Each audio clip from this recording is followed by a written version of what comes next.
So I'm going to introduce Enrique Rosenthal from Religious and Civil Liberty Organization. Thank you. Life and the family in the divine concept. As director of Religious and Civil Liberty Institution, I understand that from a biological, spiritual, and religious perspective, we recognize that the origin of life and the family lies in God as the creator of the family, as the nucleus of the society.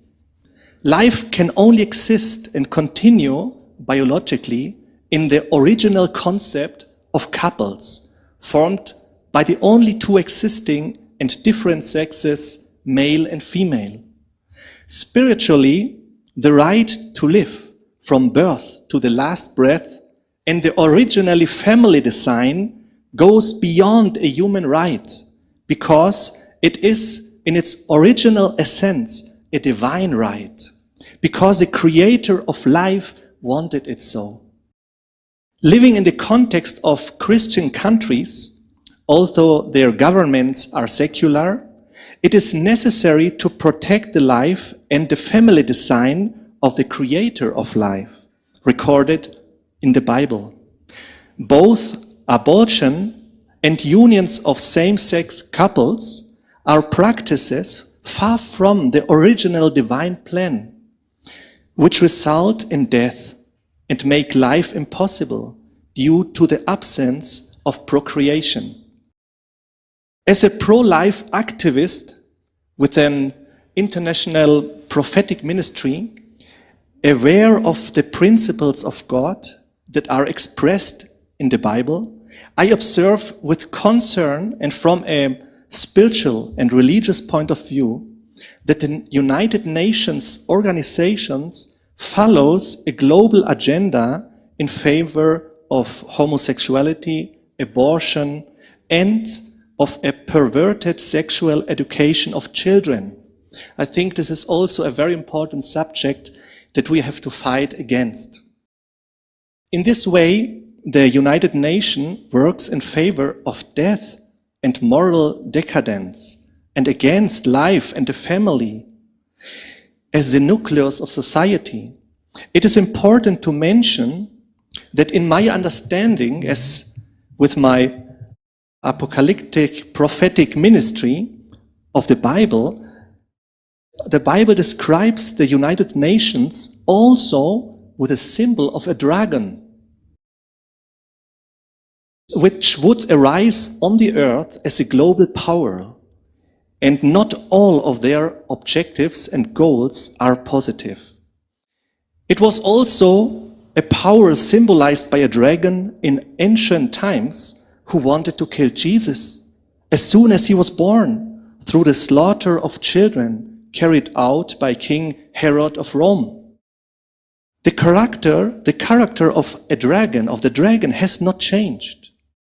I call on all national and international authorities to recognize their enormous responsibility to fight for life, for the family, and for the children, because the future of global society depends on it.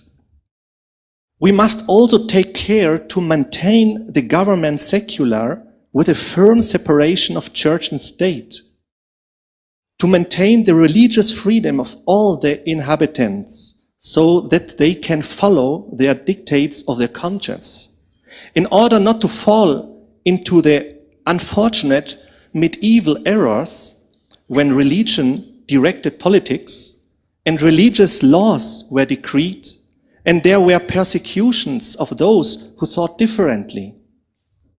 So we have to be also very careful in this subject. To solve the root problems, we must go back to Genesis, to the origin of this world and of life. In the very creation, God gave us the two holy and blessed institutions, marriage between a man and a woman, with the fruit of love, the children, to fill the earth. And then, on the next day, they gave them rest as a family, so that they have a blessed time, and a secret time together.